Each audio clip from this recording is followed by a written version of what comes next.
Hello, welcome again to another edition of Give It a Shot, Spotlight Edition. Today, I am reviewing something I've made jokes about, but really didn't have much of a clue about it until today. I am reviewing Horseland. I have no clue about this show. I remember seeing it a couple times years ago, but decided since I found this wonderful little DVD that I was going to give it a shot. Hey, it's clever. So, what is this all about? Well, it's a show about equestrianism. A topic that I don't really know that small children would legitimately give a shit about. They like horses. Yeah. But would they really be into all the things that go into using horses for sport? I don't know. And after watching this, I don't think they would care. So this whole thing is a product of Deke Animation, and this is dated 2007, so this is probably right before Deke went out of business. And this series has some notable things that I remember seeing when I did my review of Groove Squad. Some of it kind of pokes in here as well, but we'll get into that later. So what is this story about? So I'm reviewing just one episode because that's about all I could stand. And the episode's name, and I'm not lying about this, is called Don't Judge a Girl by Her... Oh, no, I'm sorry. I'm illiterate. Because whoever had this damn thing last threw on this shit and, made this so I can't even read the fucking thing. But you can't judge a girl by her limo. Little tip. If you ever want to get in the job of writing for anything, don't use something like that as your fucking story title. I already don't know what this thing is about, but after looking at the cover here and then hearing that for a title, my self-loathing starts to come out. So I'm not really thinking too highly of this already, which is funny because that's kind of what the whole premise of the episode is, which this, Don't Judge a Girl by Her Limo, is all about judging a book by her cover, and it's the opening episode of the entire series about Sarah. I believe that was her name. I legitimately don't care because a lot of this stuff is so boring. But about how she debuted at Horseland. We open up by seeing three animals, a cat, dog, and pig, talk about Horseland and when Sarah finally showed up. So we're kind of getting this. Do you remember back when the main character decided to show up and it was a crazy day? Yeah, let's retell it. Okay, fine. Tired trope, really easy, get it, fine. But then right then and there, we go into this whole thing about the characters are out running their horses and they say the exact same shit. So I've already got padding and tropes that are tired. I'm in for a long ride, pun intended.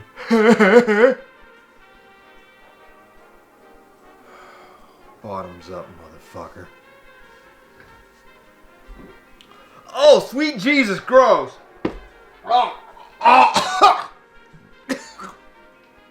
Oh.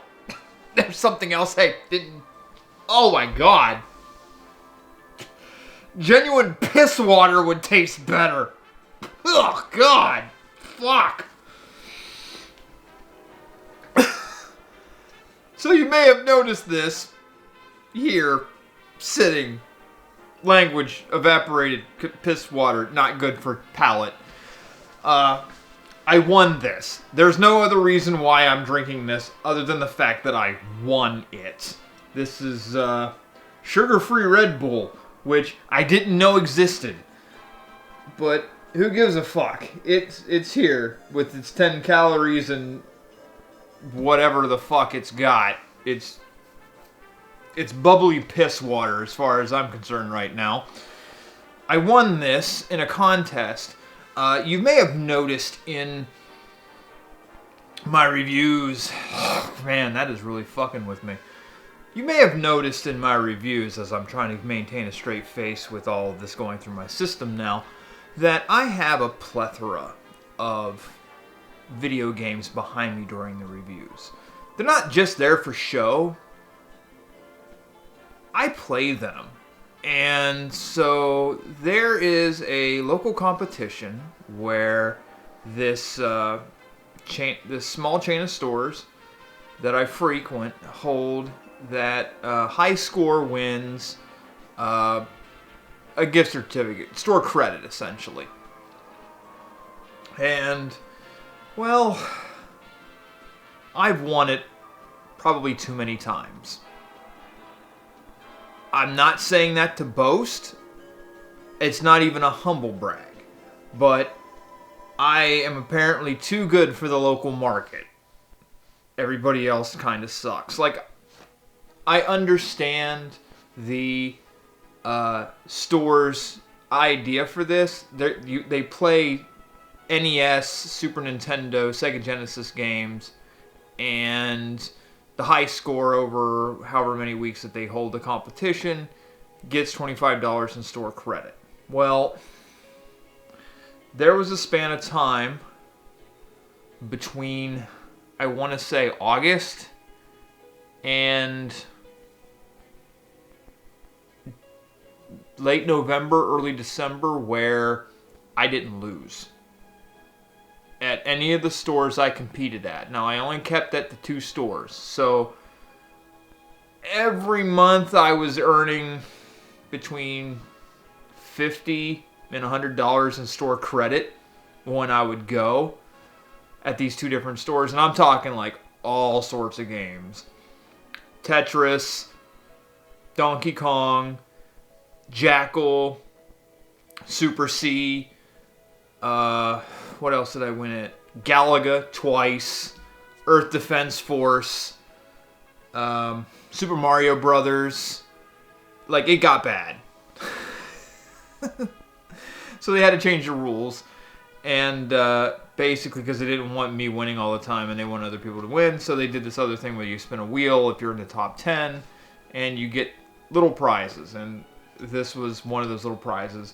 I'm not going to bore you with all the details, but I played Ninja Gaiden here and I placed top 10. I actually got number 1, go figure, and this was the prize before they actually give me the store credit. So there you go.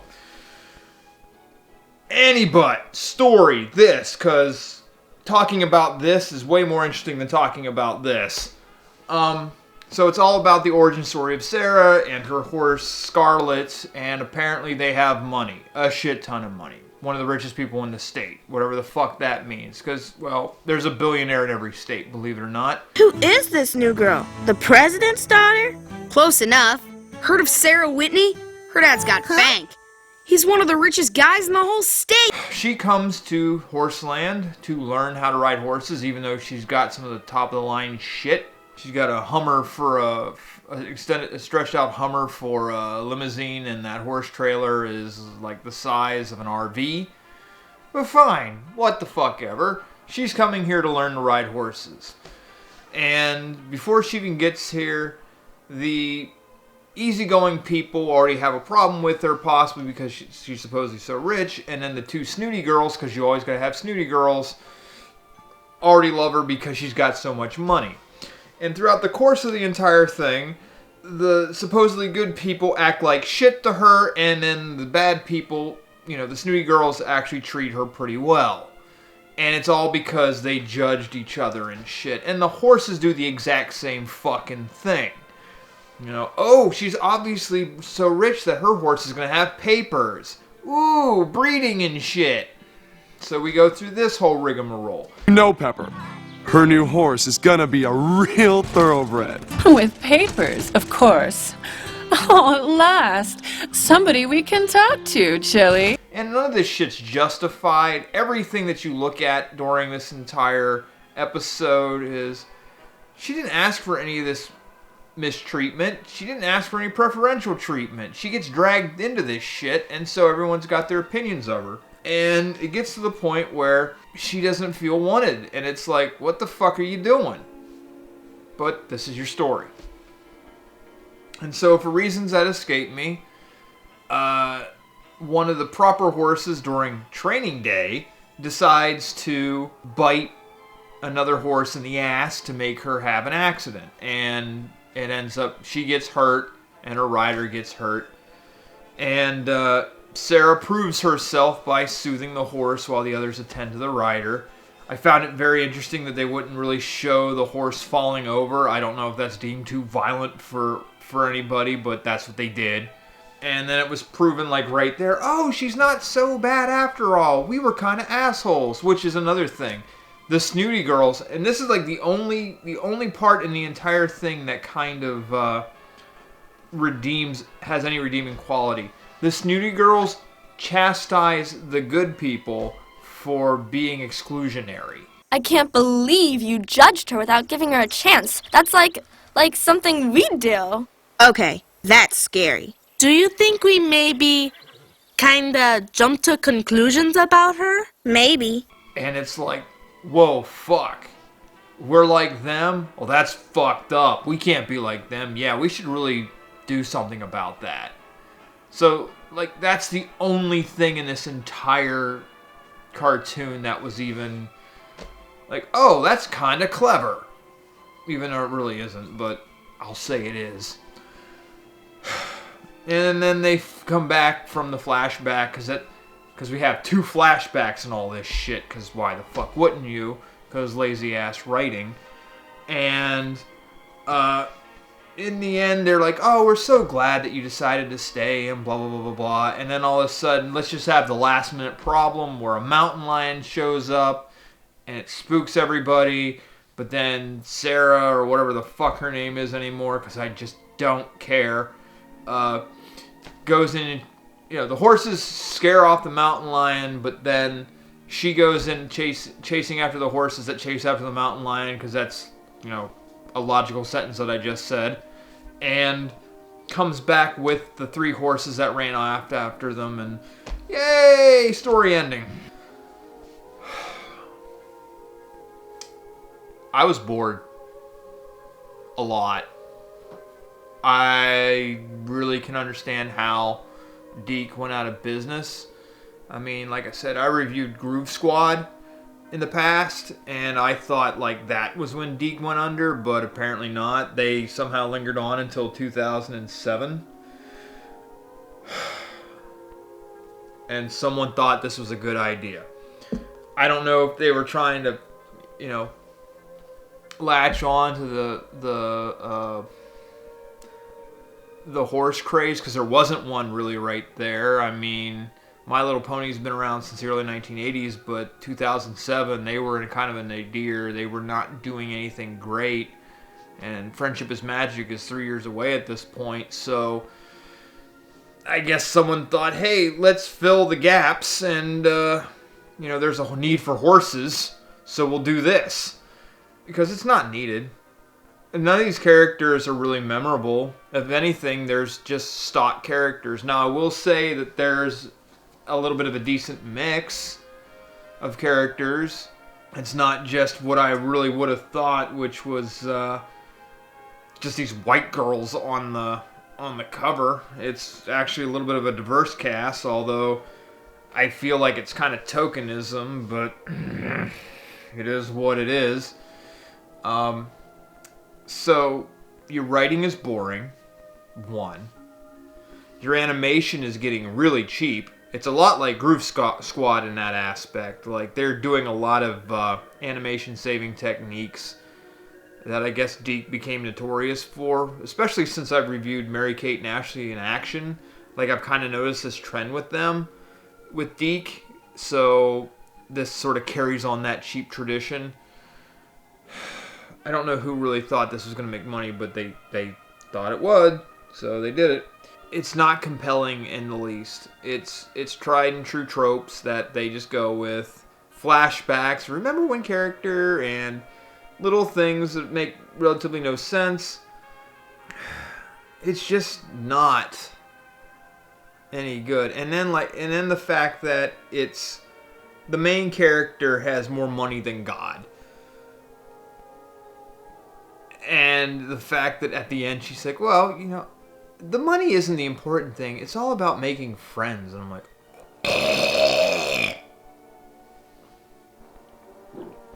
oh, sweet. Fucking hell. Now I know why this shit was free. Fuck. I'm sticking to that other... Fuck. Sticking to that other shit from now on. So, legitimately, it's a nothing series. I don't know why it even existed. And I think it persisted more than one season, which really has me questioning a lot of things. As seen on CBS. So CBS is at fault here for allowing this to continue. Some other things that I noticed. Apparently the previous owner of said DVD, other than the fact that they are complete assholes by doing things like this, and I mean, they cut the fucking thing apart.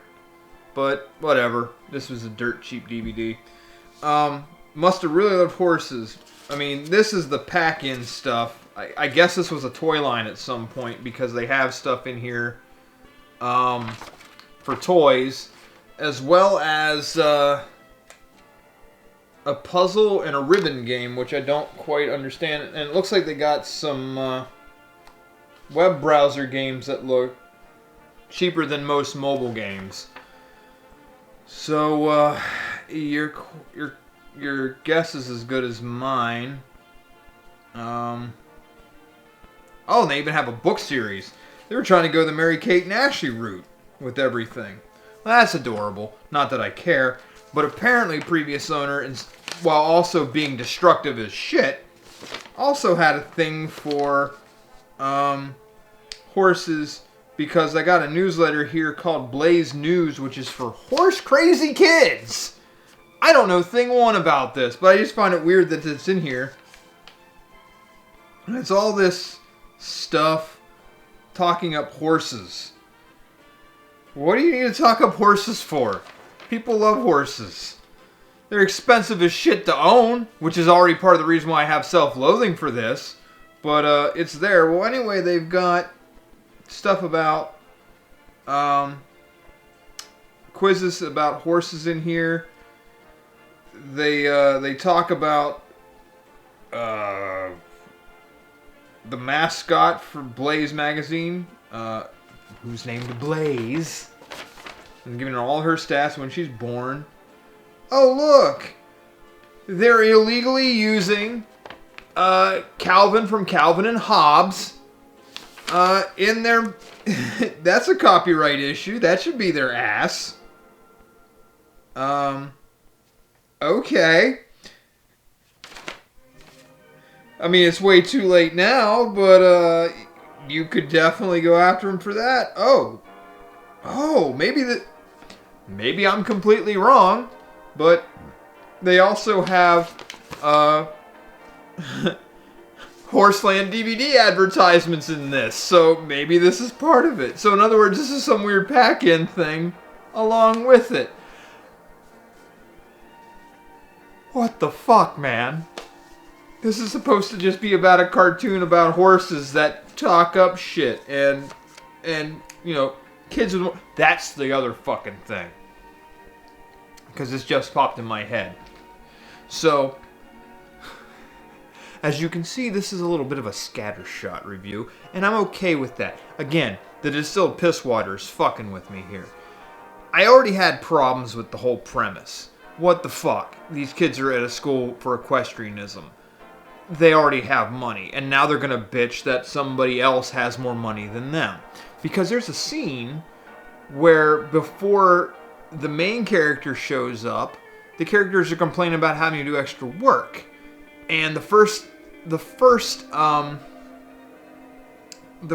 girl says, I don't understand why I do all this extra work, you know? My parents are dentists, and I don't see anybody doing extra work for me. I can't believe we're doing all this extra work because her dad's rich. My dad's a dentist. No one cleans my stable. My dad manages this place, but nobody does my work for me. First of all, dentists, actual doctors of dental care, make quite a handsome sum, okay? You ain't poor. Fuck off. I have a good friend who's married to a dentist, and she does pretty well for herself. So, you can shove that clear up your ass. Second, like, the fact that they all have this bitch fit about money and designer clothes and shit. That's a sweet riding habit. Swalinski, right? That is classic Vermilion. Love your hair. Heidendal, right? And your boots. I have those in brown. Are they a size 6? I get it. You gotta prove to the snooty girls that they're all materialistic and whatnot, but I honestly don't give a fuck. This is some of the laziest writing, again, that I've ever seen. Hence why it's boring, hence why I've already done 2 shots. But it doesn't break the 2-shot threshold because there's nothing batshit about it. And that's where I draw the line. You know, you usually have yourself some awkward stuff, I'll be fine with it. If you get lazy and like I'm just pining for this thing to be over, then that's terrible in terms of what you're doing and quality of your content, that you can't keep me engaged for 20 minutes. Like, this is a 21-minute episode and I'm bored to tears to it because you're not doing anything of consequence or anything worthwhile. I don't know. I'd rather talk about the Red Bull some more than deal with this. I bet this almost, put the last nail in the coffin for Deke, because I don't know if they did anything beyond this, to be perfectly honest with you. So I might have to look that up and place it right here, see how long they lasted after this was put out, because this is awful. Almost as bad as the taste of this shit, which I am never going to use again, even if I got more of it for free, because it's terrible. Welcome to Give It a Shot, where I decide to review the stuff I'm taking shots of rather than the shit I watched. Maybe I should do that more often. Anyway, it's boring. None of the characters are of any quality, and the voice acting is god-awful. Did I mention that? No. Sorry, it is. It's not as bad as, what's her name from Groove Squad? What was it, Melissa Joan Hart? But it's up there. They just found random people to do this shit, and it's third grade play quality. And just saying that, I want to take another shot, but I'm not, because again, threshold here, it's just stupid. So this review is just about as good as this product. Is basically what I'm saying. This is shit. This review is shit. It's all shit. And I thank you for watching my shit. For whatever reason you continue doing it, which is, blows my fucking mind that you do it. Thank you for doing it. And maybe next time I'll have something a little bit more palatable, but I doubt it because I'm going back to the mystery box. Shit. So, thanks, I guess. Bye!